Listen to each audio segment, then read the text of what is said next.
ċerta li se jkolli t-tieni darba. U niftakar meta Louise, il-mara ta' Stevie, kienet qed tagħmel il-preach tagħha kienet fuq l-imħabba ta' Kristu. Ħassejt li llum din ħaterġa' ikoll il-fejqan. Reġgħet qabditni minħabba li kelli r-raġel kellu l-appendix u ma setax jerfa' għal kważi 3 xhur u bdejt nerfa' l-majjen u bdejt niġi u reġgħet bittaqbadni. Tuġani, fimtu la nista' nagħmel kafè, fimtu tazza. Imma il-grazzja tal-Alla hija dejjem kbira u hija ġdida kull filgħodu u aħna nemmnu li dak li ġib għadu aħna we overcome it. U ħriġt u niftakar meta talbet fuqi ħassejt ħruq kbir. Vera ħassejt ħruq kbir. Minn spalti għalaw. Kelli l-għadma di hawnhekk vera tuġani, dejjek jisaħlewa ta' qalb kuljum. U kelli l-istess proċess bħalma kelli qabel meta kienet qabditni. Isu ġurnata dejjem tonqos u f'ġimgħa isu vera ta' fit. Nagħti glorja lil Mulej. Amen. Amen, amen, amen. Ngrazzjaw il-Mulej ta' dak li Mulej jagħmel.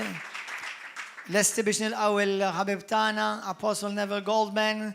Let's give him a wonderful hand of applause. Come on. Come on, my dear brother. Hallelujah. Come on, shout hallelujah.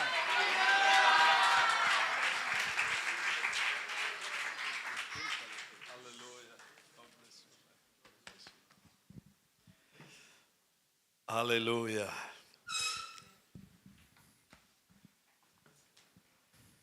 Greetings in Jesus' wonderful name. Merħba bikom fisem glorjus ta' Ġesu Kristu. That name that is above every other name. Dak l-isem li hu fuq kull isem ieħor. There's nobody like Jesus and there'll never be anybody Ħadd mu bħal Ġesu like u him. qatt mu se jkun hawn u xi wieħed bħal Ġesu. Hallelujah.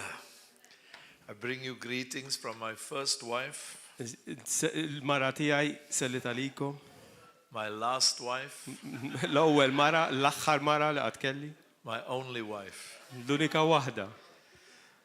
She's been ministering Hi qiegħda fil-Ministeru. the word of God in Johannesburg, South Africa. X'għandha l-kelma tal-Alla f'Johannesburg, South Africa. We really missed this family. Aħna mmissjanikom ħafna lill-familja. It was 4 years ago I was here. Ilu 4 snin l-aħħar li ġejt. And we're looking forward to a great time to have an encounter with the Holy Spirit. U sa jkollna nkontru mal-Spiritu Santu u qed inħares il-qudiem għal dak kollu. Can somebody just say amen? Min jista' jgħid amen. And then I want to honor the father and the mother of this house, U nixtieq nonora il-missier ta' din id-dar, Apostle Gordon and his Pastor wife Gordon Mariella u l-mara tiegħu Pastor Mariella, and their 2 sons. it-tfal tagħhom. Thank you for having me. Grazzi li jinqiegħu And to the leadership, God bless you. u għal dawk li jmexxu li jgħinu fit-tmexxija tal-Knisja. And then to the men and women of God that are ministering over this conference, U dawk in-nisa u rġiel talla li qed jimministraw f'dil-konferenza. I acknowledge the grace of God upon your lives. Jiena naraf li hemm il-grazzja talla fuq ħajjitkom. And I thank God for that God will use you during this period of time U niżikħar lill-Alla li hu se jużakom f'dan il-żmien to draw God's people closer to Jesus biex the iġibu Christ. in-nies li huma talla iktar viċin lejn Ġesu Kristu. And it's good to see you, Mario. Good to see you too, Mike. Hallelujah. Hallelujah. I'm going to do something different. Sara ma xi ħaġa differenti. I want to ask if the keyboard player could come back. Dissi jkun jiġi tal-pjano x'ismu Dominic. I just want to take a few moments to worship Jesus. Nixtieq nieħu ftit momenti biex infaħru l-Mulej Ġesu. And you play anything but not a song everybody knows. Just you play and worship God. Yeah. Just enjoy yourself. Yeah.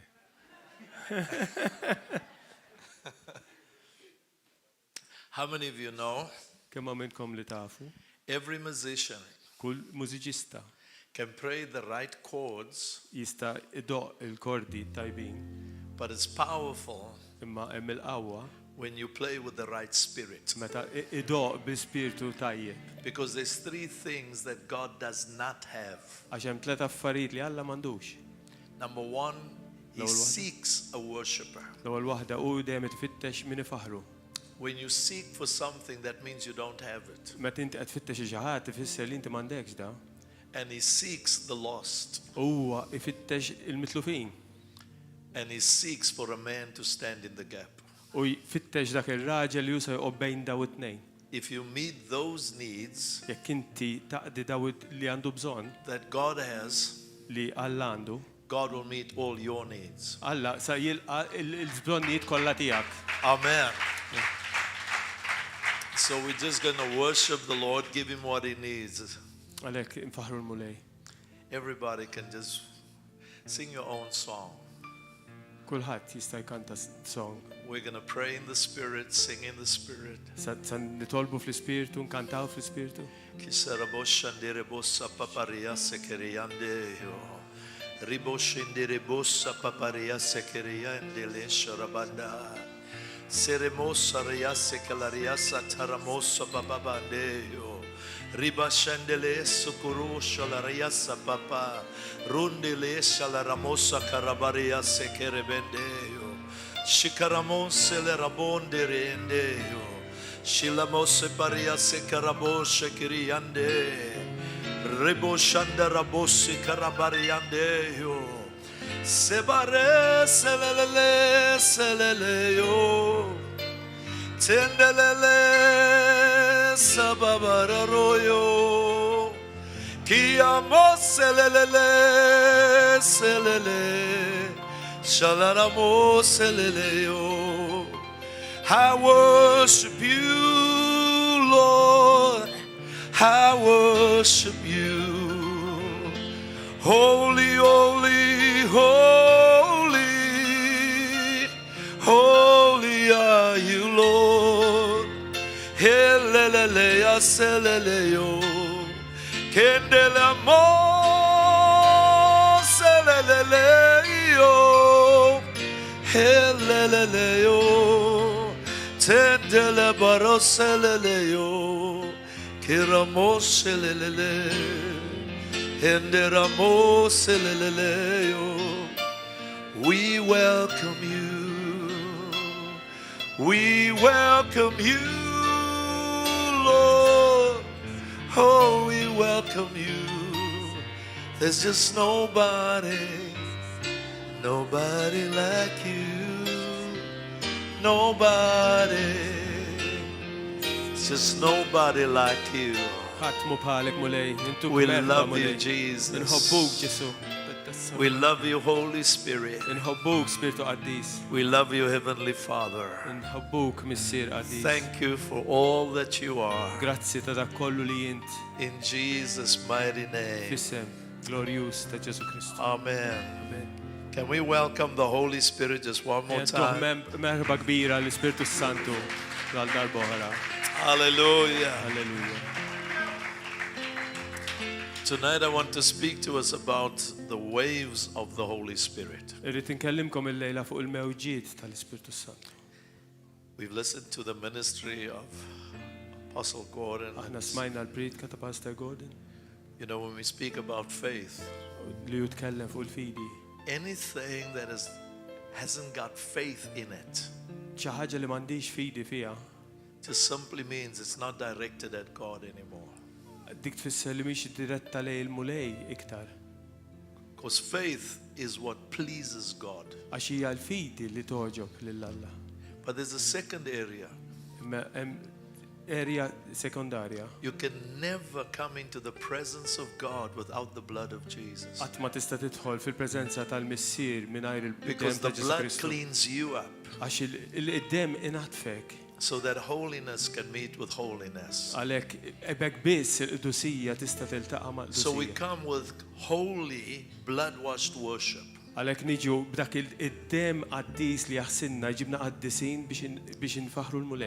That's why many people don't have encounters with God. Because they got too many things inside of them that God does not agree with. I married a woman. Jiena żżewwiġt mara, I married a person. jiena żżewwiġt persuna. I did not marry a photograph. Jiena ma żżewwiġt ritratt Neither did I marry a book. u laqqas ktieb. I'm covenanted with a person called Christ. Jiena qiegħed f'patt ma' dik il-persuna It's Kristu. much more powerful to grow up in the presence of God Hija ta' ħafna iktar qawwa li inti tikber fil-preżenza t'Alla than in the programs of God. milli mill-programmi t'Alla. I look at the scriptures. Naħars lejn l-Iskritturi. Every time the Holy Spirit came upon a person, Kull darba l-Ispirtu Santu niżel fuq persuna, every time he came upon a people kull darba li hu niżel fuq nies, or a family of believers, jew familja ta' kredenti, he created a movement, huwa ħoloq movement and each time with different u results. kull darba b'riżultati differenti. Never did the same. Qatt ma kienu l-istess. Somebody say with me, Xi ħadd jgħid miegħi. revival looks like family. Il-qawmin spiritwali jidher bħal Come on, you familja. gotta say it with more passion. Għajduha b'passjoni, il-qawmin Revival spiritwali looks like family. jidher bħal familja. You see, you can take the problems of everybody, Tista' tieħu l-problemi ta' kulħadd, but when it's in your home, it's a bit different. meta tkun f'darek hija differenti. Say it again, revival looks like family. Għajduha, qawmin spiritwali jidher bħal familja. And then look to somebody next to U you ħares lejn taħdejk and say, I can see a lot of faith in you. u għajdlu qed nara ħafna fidi fik. Thank you, brother. Hallelujah. I want us to read Luke chapter 5 and verse 4. Luqa 5, vers 4.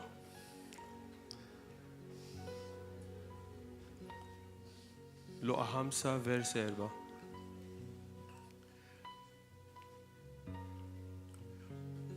I think for the sake of time, maybe you must just read in Maltese. Just verse 4. For just verse 4. Yeah. But you can read it in English as well. Okay. When he had stopped speaking, he said to Simon, launch out into the deep and let down your nets for a catch. Meta tem li kellu jgħid għalli xmun għaqda fil-barra fil-font u kalaw ixbik ta'kom għas-sajt. The context of the story is that Peter and them had fished all night. Il-kuntest tal-istorja li Petru li kien wieħed jistat kien ilu lejsih jistat And caught no fish. u ma qabad xejn. And Jesus says to them, U Ġesu jgħidilhom, Simon, Simon, launch out into the deep. oħroġ fil-font. And Jesus says to him, U Ġesu jgħidlu, let down your nets for a catch. nizzel ixbik tiegħek għas-sajt. And we know that straight after Simon obeyed, there was so much fish. U nafu li jekk kif obda Simon kien hemm ħafna At ħut. the time when it was not favorable for fishing. F'dak il-ħin li ma kienx favorevoli biex inti tmur tistat.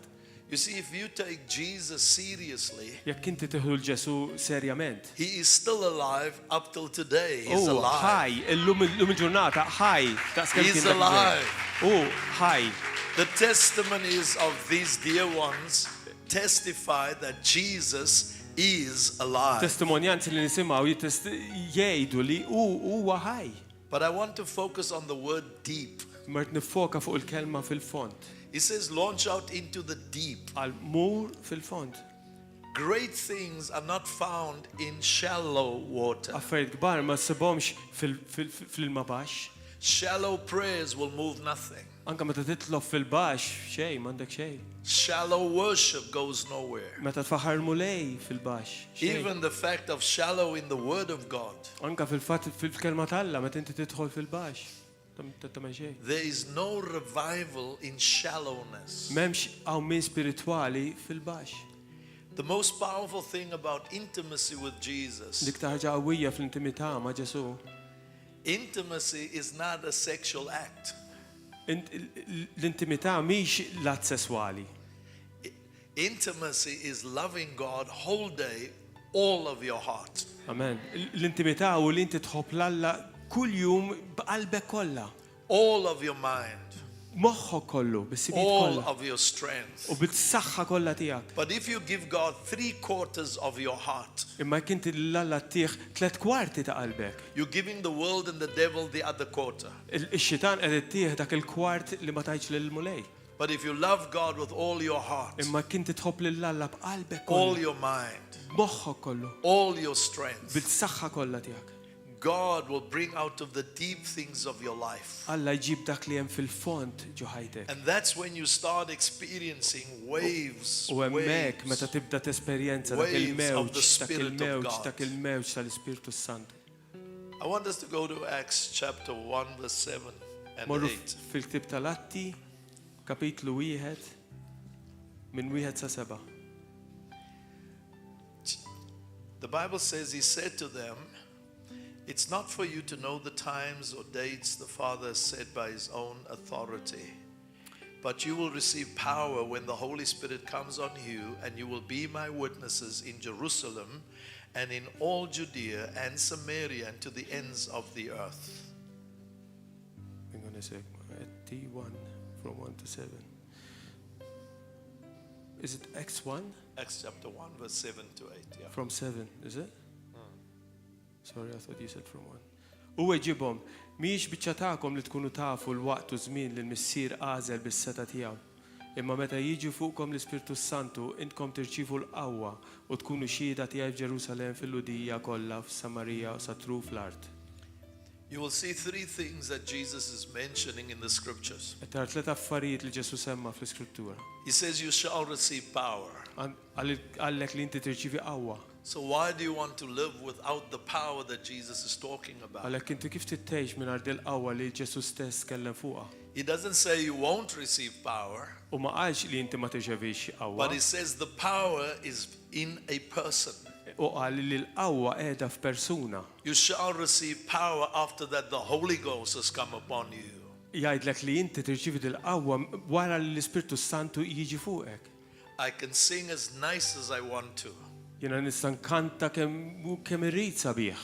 but where is the power Imma fejn il-qawwa if the Holy Ghost is upon me? jekk l-Ispirtu Santu qiegħed fuqi.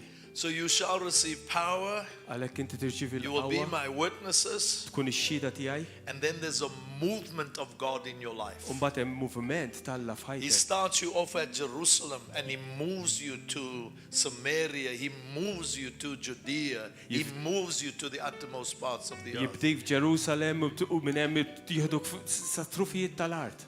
So when you say the Holy Spirit is upon me, you must know that where you are is not where you're going to stay. Għalhekk meta inti tgħid li l-Ispirtu Santu qiegħed fuqek, tkun taf li inti minn tista' teqpa' f'dak il-post li qiegħed fih issa. He will create a movement in your business. Huwa joħloq moviment fil-business tiegħek. He creates a movement in your family. Joħloq moviment fil-familja tiegħek. That is because the movement says the Holy Ghost is upon you.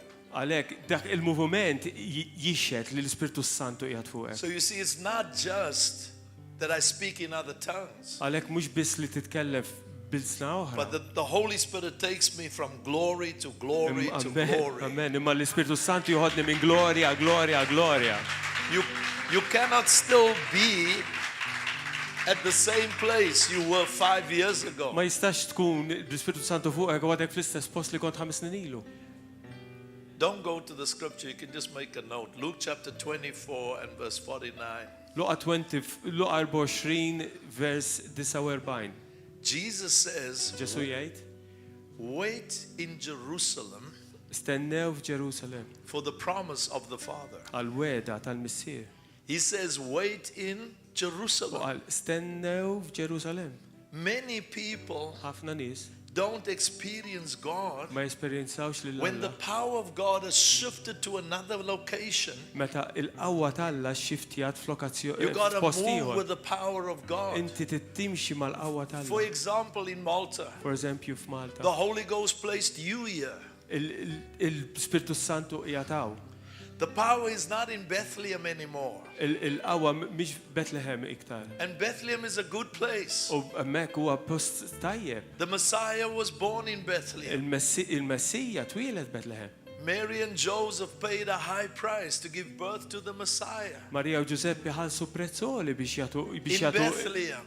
biex jagħtu l-ħajja l-Messija. But when Jesus says we've moved from Bethlehem to Jerusalem, Imma meta Ġesu qal minn Bethlehem immorru you Ġerusalem, must be ready to move with what the Holy Ghost is inti doing. tkun lest biex timxi fejn l-Ispirtu Santu jiedu. Every time he moves, the songs are different. Kull darba li hu jimxi id-diski jiġu differenti. Every time he moves, Kull darba li jimxi everything changes. kollox jitbiddel. But it doesn't get rid of where we come from. Imma ma teħlis minn fejn ġejna He builds on where we come u from. jibni minn fejn ġejna Otherwise, you will never grow up. għax inkella qatt ma tista' tikber. So when we look at the scriptures, Għalhekk meta nħarsu lejn every l-Iskritturi, movement of God kull moviment talla was birthed out of three things. twilet minn tliet affarijiet. Number one was prayer. Waħda kienet it-talb, Number two was persecution. it-tieni kienet And persekuzzjoni number three was power. u t-tielet kienet il-qawwa. These three characteristics. Daw it-tliet karatteristiċi. You will see in the world today, Tara fid-dinja illum we are at the same place qegħdin f'dak l-istess where post Israel was when Israel came out of Egypt. fej l-Iżraeli kienu meta ħarġu mill-Eġittu. In Egypt, you had the Passover lamb. Fil-Eġittu kellek il-ħaruf tal-Passover. So when the Israel came out of Egypt, the next part of the journey, there was a movement to Mount Sinai. Għalhekk meta huma ħarġu mill-Eġittu l-Iżraeliti kien hemm moviment li ħadhom fuq Mount Sinai. And then from Mount Sinai, there was a movement to the Canaan, U mill-Montanja Sinai kien hemm moviment ieħor għal Canaan. the land of milk and honey. Jgħidula l-art tal-asel u tal-ħalib. In the New Testament, Fit-Testament ġdid we have Calvary għandna il-Kalvarju for the Passover lamb. fej il-ħaruf talla kien. From Calvary, we move to Pentecost. Mill-Kalvarju aħna mxejna għal-Pentekost. Same 50-day period from Exodus to Mount Sinai. L-istess 50 jum minn meta ħarġu għal Mount Sinai, l-istess. And on the day of Pentecost, God poured out the Holy Ghost. U fit-ġurnata Pentekost Alla tagħna l-Ispirtu Santu. Just like He gave Israel the laws and an encounter with Him. Sorry. And where Israel met God. on the Mount Sinai. L-istess bħal meta Iżraeli iltaqgħu Malla u kellhom inkontru miegħu. But from Mount Sinai Imma mill-Muntanja Sinai to Canaan, għal Canaan it was a time of warfare. kien ħin żmien ta' gwerra. And God did not call Israel to influence the world, but to possess territory. Amen. U Alla ma sejjaħx lill-Iżrael biex l-influenza id-dinja imma biex jippossedi territorji. That's why John the Baptist, when he comes, Għalhekk Ġwan il-Battista metu ġi, they ask him, what is his purpose? staqsew x'inhu l-għan tiegħek?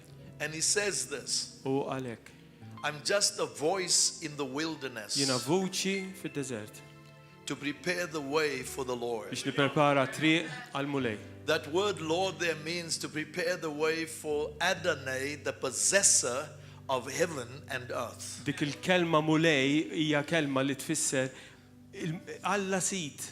You can understand where you are right now Inti tista' tifhem fejn qiegħed issa. because we're moving from Pentecost to heaven.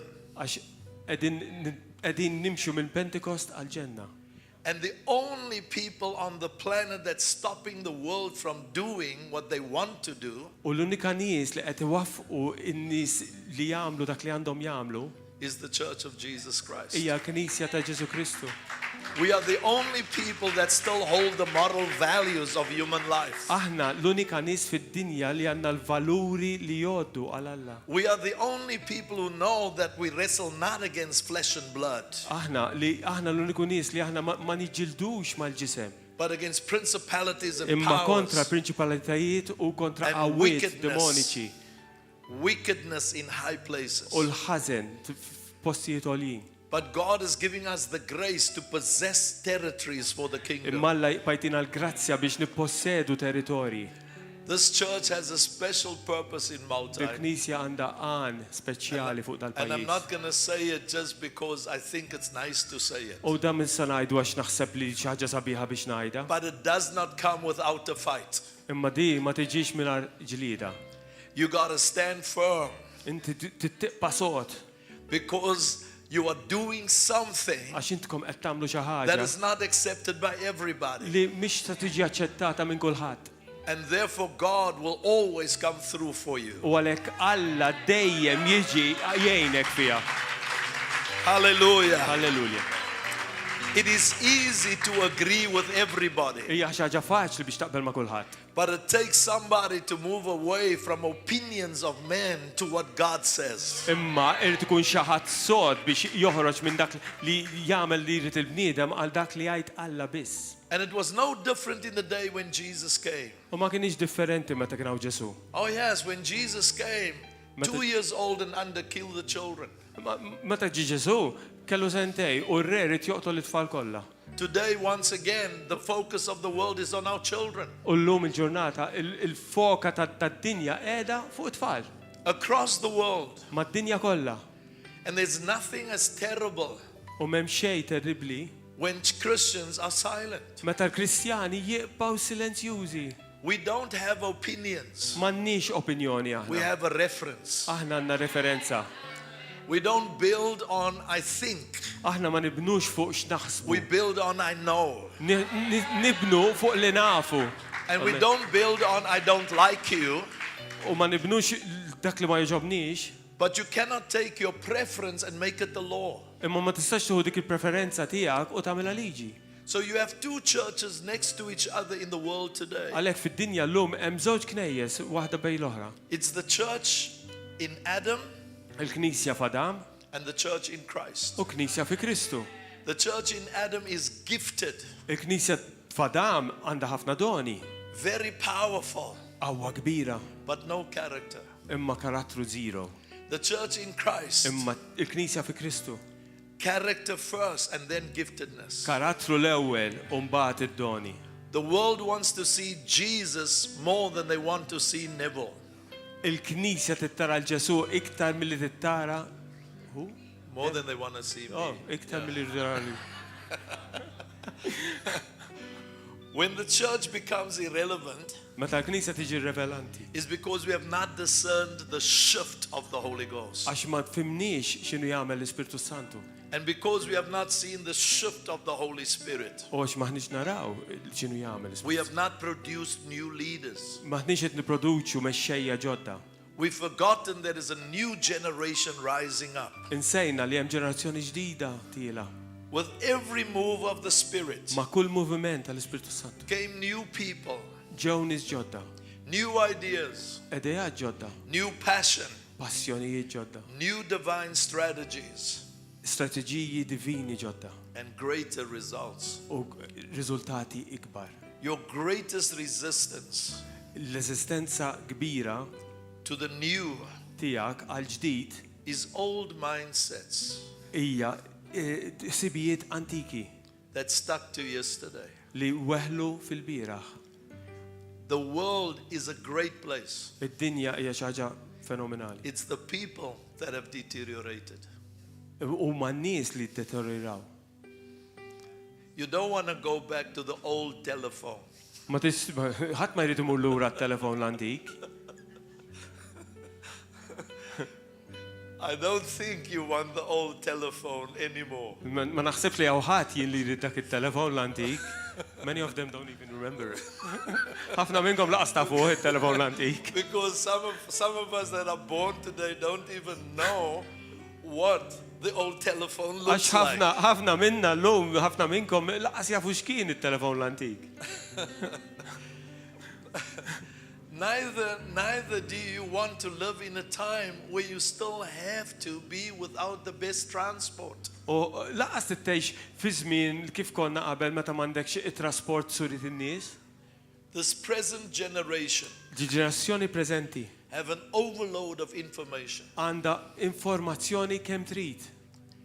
And all that information is in a new time zone. U dik l-informazzjoni kollha qiegħda fi żmien ġdid. What used to take you 6 months Dak li kien joħodlok 6 xhur qabel, can take you 1 moment today. mument illum. Even while I am talking now, everybody in Africa can listen to me now. Waqt li jien qed nitkellem bħalissa, kulħadd fl-Afrika jista' jismani nitkellem. So there is nothing stopping the church and the Holy Ghost Għalhekk m'hemm xejn li jista' jwaqqaf il-Knisja u l-Ispirtu Santu from reaching the world. biex jiġbed id-dinja. We can actually do it without transport. Din nistgħu nagħmluha mingħajr aħna ma mmorru hemm mingħajr trasport. And with all due respects to Facebook and YouTube, U bir-rispett kollu lejn Facebook u YouTube. Facebook has a face, Facebook għandu wiċċ, but no arms. imma m'għandux dirajn. That's why we come to the house of God. Għalhekk aħna niġu fid-dar tal-Alla. We come to the house of God because the heart of God is in the house of Aħna niġu God. d-dar tal-Alla x'il-qalb tal-Alla qedaw. If I look at Mario Jekk today, inħares lejn Neville illu and I said to him, u ngħidlu, Mario, Neville, in which part of your body f'liema parti ta' ġismek is the heart? qeda il-qalb. Which part would you say? Here. Your head or your... Here.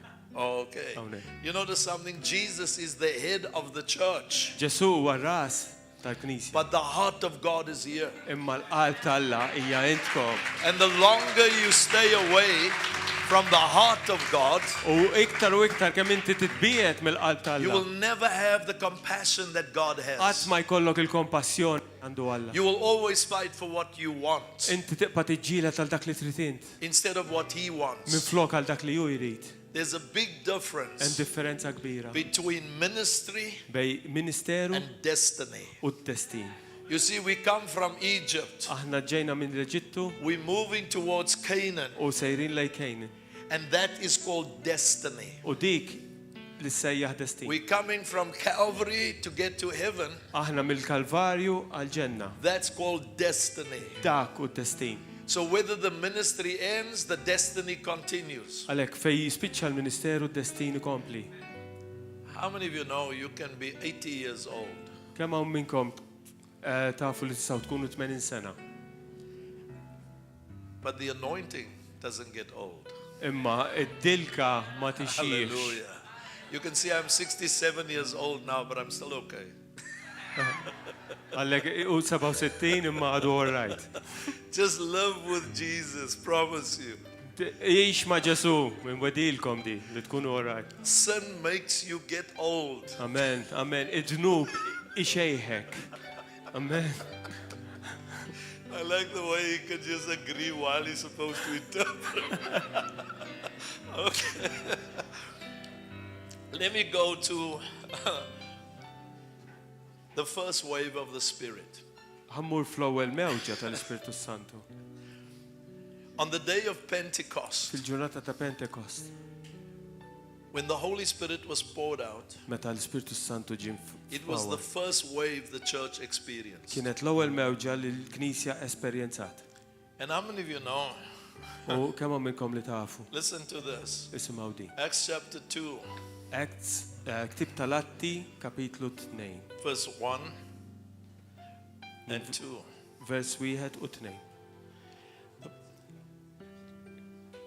Notice something. The Bible says when the day of Pentecost had fully come, they were all with one accord in one place. Innutaw xi ħaġa, meta wasal il-Bibja tgħid, meta wasal il-jum lejt til-50, huma kienu l-kol flimkien f'post wieħed. So the first wave, Għalhekk l-ewwel mewġa, and I'm going to talk a bit about it later in the conference. u se nitkellem fuq din iktar tard fil-konferenza. How do we stay in the flow of the Holy Ghost? Kif aħna neqpaw fil-flow tal-Ispirtu Santu? The first thing is they were all in one place. Amen. L-ewwel ħaġa hi li tinnota li huma kienu kollha f'post wieħed, One accord. flimkien. Tibbil wieħed. So when we all come together in the house, leave your own agenda. If we're singing, everybody sings. Għalhekk meta inti tiġi flimkien fid-dar talla, l-aġenda tiegħek ħalliha barra. Jekk il-kant kulħadd ikanta flimkien. If we are praying, we all pray. Amen. Jekk qed nitolbu kulħadd jitlob. If the musicians are playing, everybody plays. Jekk il-mużiċisti qed idoqqu, kulħadd idoq. If the preacher is preaching, U jekk il-predikatur qed jipritka, preach with the preacher. pritka miegħu. That creates oneness. Dik akkord wieħed. Just in the event that the Holy Spirit asks you to pray for somebody, Jekk ikun hemm każ li l-Ispirtu Santu jgħid lilek biex titlob ma' xi ħadd. which means that you are carrying the same anointing that he brought into the service. Li tfisser li għandek l-istess dilka li hu ġab. And so when you look at the first wave, Għalhekk meta inti tħares lejn l-ewwel mewġa. the first wave introduced the power of prayer. L-ewwel mewġa introduċiet il-qawwa tat-talb. The first wave also introduced L-ewwel mewġa introduċiet ukoll power. qawwa. And then on the power of the first wave of the Spirit of God, he introduced evangelism. Umbagħad f'dik l-ewwel qawwa li introduċa huwa introduċa wkoll l-evanġeliżmu. That's why the church will continue to grow in Malta, because you have a pastor or an apostle that has a heart for lost people. Amen. Għalhekk il-Knisja f'Malta tibqa' tikber għax għandna magħna pastor li għandu qalbu għal mitluf. Because of the fact is, God's heart is lost people to find him. Amen. Għalhekk l-istess bħal qalb Alla li għal dak li hu mitluf biex jinstab. You can ask the Holy Ghost for an anointing to prophesy. You can ask the Holy Ghost for an anointing to be a great teacher or pastor. Tista' titlob l-Ispirtu Santu biex ikollok dilka biex tkun għallim tajjeb jew biex tipprofetizza jew biex tkun pastor. But you must never forget to ask the Holy Ghost for an anointing for the lost. Imma qatt tinsa biex titlob għad-dilka li l-Ispirtu Santu jtik għal min għadu mitluf. And that is not because you're an evangelist, U dinha mhux għax inti evanġelist, but because you're a witness. imma x'inti għandek You xhieda. shall receive power. Inti tirċivi qawwa After that, the Holy Ghost has come upon you, meta l-Ispirtu Santu and jiġi you will fuqek. be my witnesses. U intkom tkunu x-xhieda tiegħi. Amen. Amen. I'm going to end off with the second wave. Sammur fuq il-tieni mewġa. You see, in the first wave, God put structure into the church. Fl-ewwel mewġa naraw li Alla għamel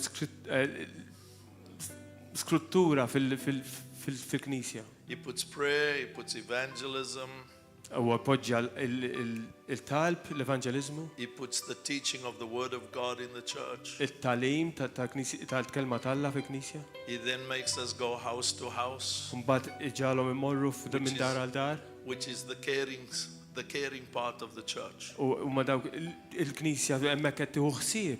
Then he teaches the church to be generous in their giving. U mbagħad jgħallem il-Knisja biex tkun ġeneruża fl-lotjiet The tagħha. Bible says they lacked nothing. Il-Bibja tgħidlek li huma ma kellhomx nuqqas. Wouldn't you like to belong to a church Intkom tridu tkunu parti minn Knisja bħal di that helps you to be debt free? li tgħinek li ma jkollokx dejn. In other words, God blesses me, F'kelma oħra Alla jbirek lili. and then the Holy Ghost says me to clear the debt of so and so. U mbagħad l-Ispirtu Santu jgħid li iklirja id-dejn ta' dak u jew dak. Why Għaliex? did he do that? Għaliex huwa għamel hekk? Because Jesus cannot come back for a church that owes the world. Għax Ġesu ma jistax jiġi lura għall-Knisja li għandha tagħti lid-dinja. He must supernaturally pay the debt in the world to remove his wife from that debt. Huwa supranaturali li taħallas id-dejn tad-dinja biex jiġi għal I didn't get that, sorry. He must supernaturally clear the debt of the church. U Before supranaturali li tiklirja d-dejn tal-Knisja biex ikun jista' jiġi għal mara tiegħu għal bride. I mean, as much as I love my wife, Inħobba kemm inħobba l-Marti, for those who are not married yet, għal dawk minnkom li għadkom minnkomx miż-żewġin, you in love, inti tkun tħobb you want to get married. u trid tiżżewweġ. But if the lady you're going to get married to Imma dik il-mara li inti se tiżżewweġ says to you, tgħidlek I have 1 billion rands debt, għandi dejn ta' biljun euro.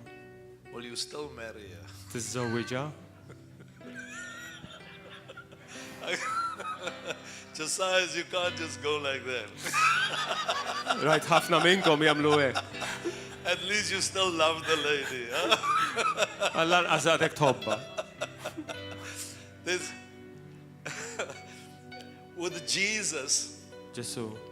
hey, Jesus was present on the day of Pentecost Ġesu kien hemm fil-ġurnata ta' Pentekost. when the church was baptized Meta l-Knisja ġiet with the magħmda Holy Ghost. l-Ispirtu Santu. I'll show you that from the scriptures, and I'm going to pray for us. Nurikom dik mill-Iskrittura imma se nitlob.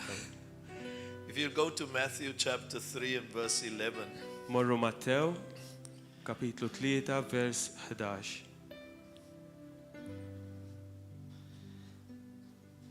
You can read slow if you find it. Matthew chapter 3 and verse 11. Mattew 3:11.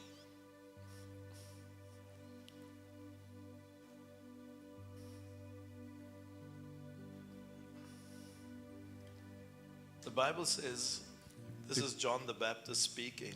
Bibbja tgħid dan huwa Ġon il-Battista jitkellem. He says, I indeed baptize you with water unto repentance, but he who is coming after me is mightier than I, whose sandals I'm not worthy to carry. He will baptize you with the Holy Spirit and with fire. Jien ngħid għalija nammitkom bl-ilma l-indiema, imma min ġej warajja huwa aqwa minni, u jien ma jistoqlix inġor il-qor tiegħu u jammitkom bl-Ispirtu Santu u bin-nar.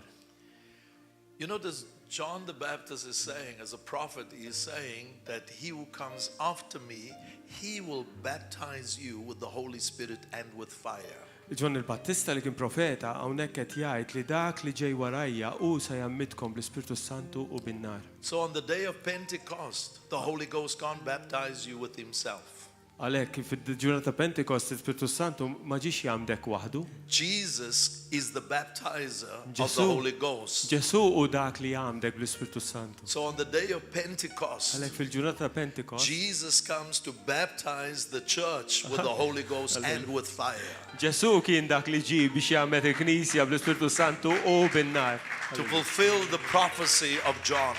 Biex hu iseħħ il-profezija ta' Ġwan il-Battista. That's why you can't stop the fire that's in us. Għalhekk ma tistax twaqqaf dak in-nar li hemm ġo fina. We were born with this fire. Aħna twilidna b'dan nar. We grew up with this Aħna fire. kbirna f'dan nar. No, we are unashamed about our love for God. U m'għandniex mistħija l-imħabba li għandna lejn Alla. There are some that still want to be nice. Aw minna li jkunu nice. But if you've been set free, Imma kinti liberu, then your freedom għalhekk is il-libertà much more tiegħek powerful għandik tar qawwa than worrying about what other people think. milli jaħsbu n-nies. I think we can stand to our feet and give God the Ejja glory, nqumu give him all bil-wief the praise nagħtu right ċabċib now. għal mulej. We give him the glory, we give Tuħ you all the glorja għal honor, mulej. Lord. Tuħ We glorja għal mulej. thank you for the fire of your spirit. Grazzi We tal-nar thank you for the anointing of the Grazzi Holy Ghost. tal-dilka tal-Spiritu We give you Santu. the glory, we give you all Il-gloria. the honor, we give you L-unur all the kollu lejk. praise. In the mighty name of Fisem Jesus. glorjus ta' I Ġesu want Krist. you right where you are. Fejn int illum Just pray in the spirit with me again. itlob l-Ispiritu miegħi. Just pray out. Just pray out. Itlob fl-Ispiritu miegħi. We bless you, Jesus. Sanda raboshi karabariasa Bil-tu dak li sentijak parabarianda. mulej. Rebecca saraboriasi kiriyandeyo. Shikarabosa pariase kiriyaso tondeyo. Let your kingdom come, Lord. The glory of God in this house. Glorja tiegħek tinżel fuq A fuq movement dal-post of your mulej. spirit. In the mighty name of Jesus. In the name of Jesus. Fisem Ġesu Krist. It's something the Lord is placing into me even now. Hemm xi ħaġa li l-bulej tipoġġi f'qalbi issa stess.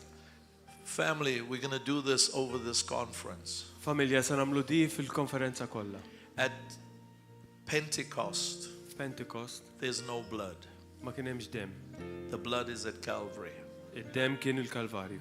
That means the church was Fis- born at Calvary. L-Knisja twildet il-Kalvarju. Water and blood came out of Adam's side. Ilma u dem ħareġ mill-ġem ta' Ġesu. In the same way, Eve came out of the side of Adam. Fl-istess minn Adam qal minn Adam. L-istess mod Eva ħarġet minn hemm.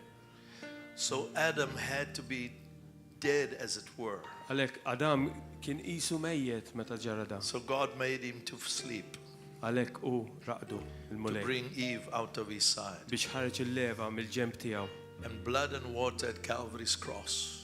U l-istess id-dem u l-ilma kien fuq Out il-salib of the tal-Kalvarju. side of Jesus, Mill-ġemp ta' Ġesu.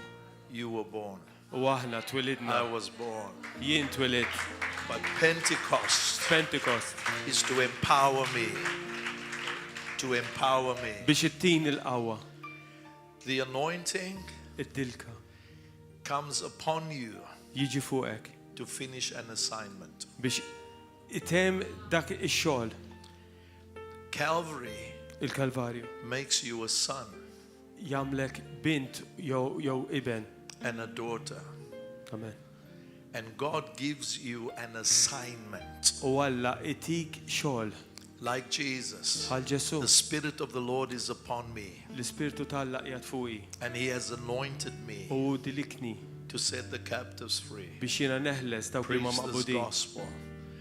Now, every one of us in this building Għalhekk kulħadd li għad f'din il-binja has been anointed by the Lord għandkom id-dilka tal-Alla fuqkom. for a special purpose. Għal-għan speċjali. And we all work together U aħna il-kol kemm aħna naħdmu fl-imkien to fulfill that purpose. biex aħna nagħmlu dak l-għan. And God U Alla will make a way jagħmel where there triq seems to be no fej way. jidher li ma jistax So ikun I'm li going hemm to triq. pray Għalhekk se nitlob that the Holy Spirit will ignite you. l-Ispirtu Santu jitfadal Why, fuqek. why am I here, Lord? Għaliex qiegħataw jien mulej. What is it that you have called me for? X'inhi s-sejħa tiegħi mulej. Secondly, U t-tieni. He placed you here to finish a vision Huwa qiegħdek hawn biex jispiċċa fik viżjoni that He gave Apostle Gordon. For li hu example. tal il-Pastor Gordon. Just like He gave Moses a vision to bring us out of Egypt. Ekku l-istess kif hu ta' viżjoni l Mosè biex joħroġna mill-Eġittu. Always learn to serve the vision of God with a man of God.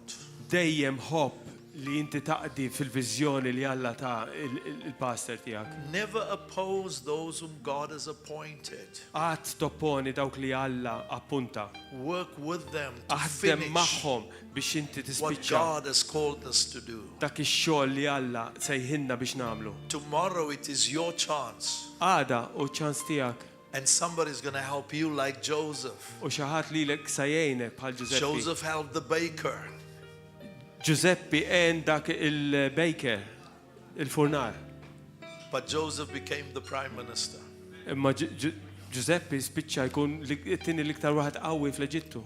I'm going to pray that God will give you revelation, Ħanitlob biex Alla jtik revelazzjoni that you have a movement li inti għandek moviment inside of you, ġo fik and that you will be hungry to keep moving u li inti kollok dak il-ġuħ biex tiqpa timxi and finish what God has u done. tispiċċa dak li Alla Bring poġġa as fik. many people Ġib kemm jista' jkun nies into an encounter with the power of the Holy Ghost, f'inkontru mad-qawwa tal-Ispirtu Santu. so that they will be free to live again. Għalhekk huma jkunu bekk biss huma jistgħu jkunu liberi biex Free, jistgħu jgħixu. free to dream again. Liberi biex jistgħu jerġgħu joħolmu. When people are needy, Meta nies hemm bżonn they become suicidal. huma ikunu jridu joqtlu l ruħhom bidejhom. But when people are needed, Imma meta n-nies ikollhom tkunu bżonn bjużi, they want to live again. huma jkunu jridu jgħixu jerġgħu jgħixu. Your children need you. It-tfal tiegħek għandhom bżonnu. Your bżonnkom. friends need you. Ħbiebek għandhom bżonnu. Your husband need you. Ir-raġel tiegħek għandu Your bżonnu. wife needs Il-mara you. tiegħek għandha bżonnu. Don't give up and never give in. Iċċedix qatt. Rise again. Erġa' qum I'm saying this especially qed ngħid di speċjalment. because inside my spirit I feel some of you might have got hurt and disappointed before. Għaf l-ispirtu tiegħi qed inħoss li hawn minnkom li forsi And disappointed. ġejtu mweġġa u disappuntati f'din dilka. And it made you careful. U ġabitek illi toqgħod daqsxejn lura. You want to get in and you're just waiting. Trid tidħol fih da xogħol imma qed tistenna toqgħod lura. But today, Imma llum the Holy Ghost will heal you. l-Ispirtu Santu sa jfejqek. The Holy Ghost will raise you up. L-Ispirtu Santu sa jqajmek. Because the Holy Spirit needs you. Għax l-Ispirtu Santu The għandu Holy bżonnok. Spirit needs me. Għajt l-Ispirtu Santu għandu Can we bżonnok. just pray right now together? Nitolbu fl-imkien. Father, in the name of Missier, Jesus, f'isem Ġesu Kristu. I break every chain. Jiena nkisser kull I katina. destroy every stronghold Jiena nkisser kull of the enemy. katina We come up tal-għadu. against every stronghold Niġi kontra kull xogħol of the tal-għadu. enemy. Tal-għadu. In the name of F'isem Ġesu Jesus, Kristu. we declare that every man, Niddikjara li kull raġel, every woman, kull mara, every son, kull iben, every kull daughter bint has been born ġiet imwelda with a purpose. ban That purpose dak rise. il-lan That- għandu jqum that purpose rise in the name of Jesus. In the name of Jesus. Arise and shine. For your light has come. And the glory of the Lord is risen upon you. In Jesus' mighty name. In the name of Jesus. Arise and shine. Your light has come, and the glory of the Lord is risen upon you. Let your kingdom come, Lord. We declare the blood of Jesus. Come on, now we're going to do it together. Say with me, in the name of Jesus. The blood of Jesus. Clean up my life. Clean me up, Lord. Clean me up, Lord. Cleanse me. In the name of Jesus. The blood of Jesus. Cleanse Malta. In the name of Jesus. A blood-washed Malta. In the name of Jesus, I receive my freedom. In the name of Jesus, and it shall be so. Now I want you to give God a shout of victory, and those chains will break. Hallelujah! Yay! Shekeleleyo! Shelabosa papareyo! Ribosha la bendele kayaya! In Jesus' mighty name, our sons will come from the north. They will come from the south. They will come from the west. They will come from the east, setting our people free. Our young people, we set you free in the name of Jesus. Do you see your children saved? Amen. Do you see Malta saved? Then give God a shout of victory for that walls to come down and to give God the glory. To give God the glory. We give you the glory. We give you all the glory. In the mighty name of Jesus, we give you the glory. And while every eye is closed, Lord, if there be one man, one woman, one son, one daughter that haven't been to Calvary but wants to live again, I ask Holy Spirit, give them that love that you put into our hearts. Let them see the love of Jesus. Let them see how valuable they are. And if you are here tonight, but you need Jesus to come into your life, I want you right where you are just to put up your hand quickly, and you can put it down again, just where you are. Just keep your hand down. That's right. Then I want you to come up here to the front. I just want to trust God for you. Everybody, remember I said if we preach, we all preach together. If you've raised your hand, just come up to the front. Just to come. Come on, everybody, just encourage them. Give them a hand of encouragement. We give you the glory, Jesus. We give you the glory. We give you honor. We give you praise. In the name of Jesus the Christ. Let me say to you, come, it's okay. It's family time. It's family time. Yes. Let me explain something to you. See, this decision has got nothing to do with church. It's got to do with the head of the church. And you come to say, Lord, take all. U ġejtu għaw biex tajdu mulej, hudni. I don't want to live like this Ma anymore. rridx ngħix dal-mod iktar. Excuse me, sir, this gentleman here. Iben, this one, inti. Yeah. You got children? Għandek tfal? How many kids you got? Kemm għandek tfal? Wieħed. The name. What's the name? X'ismu? Lajten. It's a Lajden. boy. Boy. It's a Iben, boy. yeah, boy. Leiden. How old is Leiden? Kemm għandu żmien? Yeah. I want you to know Irridek tkun taf, he's going to grow up sa jikber. watching you. Ħares lejk. All children It-tfal kollha is shaped by a father. huma mamulin mill-missier. Informati mill-missier. Let us make man in our image and in our likeness. Ejja nagħmlu irġiel fl-ġbija tagħna. So when a father Għalhekk meta missier shows the child, juri liben the image is created. dik il-ġbija tinħoloq. The mother normally grows them up. L-om differenti, nurturing. But when a father says you are good, Imma meta l-missier jgħidlu li inti tajjeb, it makes all the difference. tagħmel id-differenza kollha f'ħajtu. And you notice how old is the child? One U year? it-tifel kemm għandu żmien għatlu? 2 years, 9 months. Right. Sentej u 9 xhur. I'm focusing for all of us. U din qed ngħidha l kulħadd. The 2 years Minn sentej and the 9 months. u 9 xhur. 9 months 9 xhur is 40 weeks, hija 40 which ġimgħa. means this is a new generation, a new time is rising up for each one. Ġenerazzjoni ġdida li qed tqum għal kull wieħed waħda minnha. Don't focus on your failures of yesterday. Tiffukax fuq li inti m'għamilx tajjeb il-bieraħ. The number 2 means 2 months.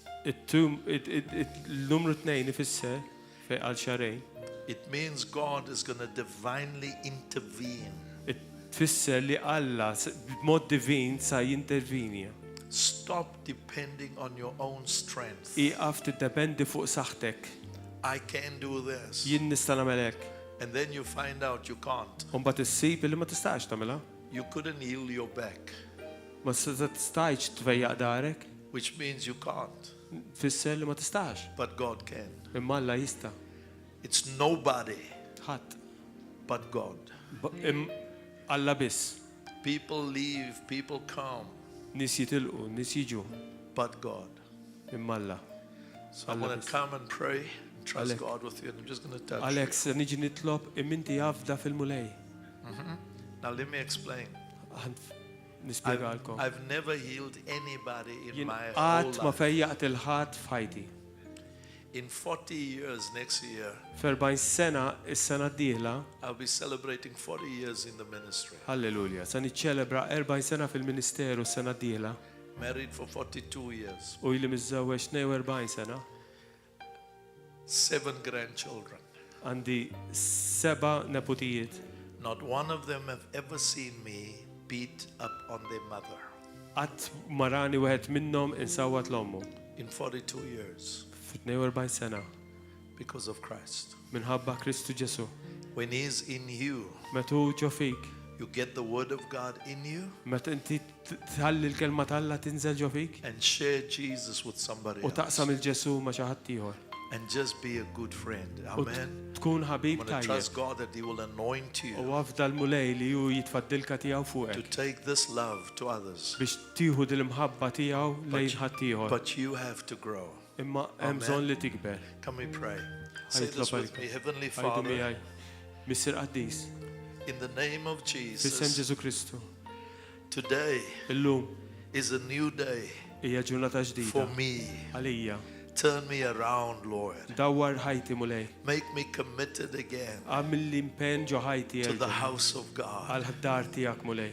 Fill me with the Holy Ghost Imlini bl-Ispirtu Santu and power u qawwa. so that I can overcome again, Għalhekk biex inkun nista' nerbaħ so I nerġa'. can live again. Se kun nista' ngħix nerġa'. I acknowledge Jiena naraf that li Jesus Ġesu is Lord of Lords huwa and il-mulej is the is-sif King u of s-sidin Kings. u l-re tar-rejiet. In Jesus' name, Fis-sem Ġesu Kristu. take my life, Lord. U ħajti mulej. Change me. Ibdilni, Transform me. transformani. I need you, Għandi Jesus. bżonnok Ġesu. I need you, Għandi Holy bżonnok Spirit. Spiritu Qaddis. I need you.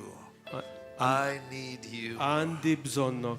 In Jesus' name. Fissem Ġesu Kristu. Father, we come right now. Everybody just pray in the Spirit. Niġu Just where issa you are. qudiemek. Receive from the Lord. Irċivi mill-mulej. Karoso barioso kutondo. The fire of God come mightily. Mightily, Il-Talla Lord. jinżel b'qawwa This is kbira. a new day. Dina ġurnata Some of ġdida. you are being healed right now, Hawn right where minnkom you qed are. tfiqu issa stess. Urobo shakaramosa papariandehio. Fire of the Holy Spirit, burn out the things that are not of you, Lord.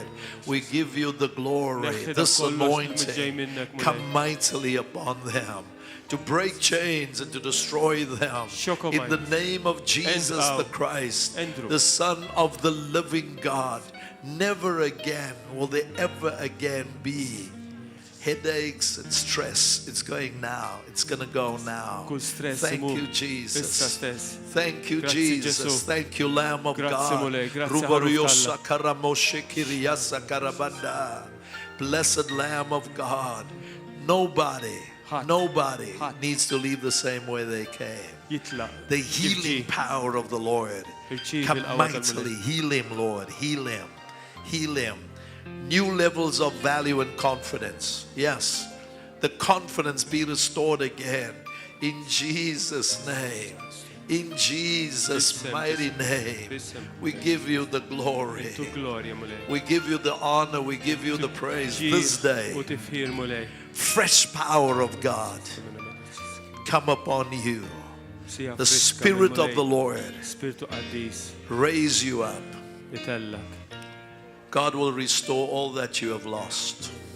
Alla se jirrestawra In the kollu li name of titlif. Jesus. Fissem Ġesu Kristu. In the name of Fissem Jesus. Ġesu Kristu. In Jesus' mighty name. This fire of your Spirit, Lord. Holy Spirit, fill her. Imlija Fill Spiritu her Qaddis. to overflowing. Fill Imlija her. mfawwara mulej. This fire that knows no limitations, knows no boundaries. Holy Spirit of God.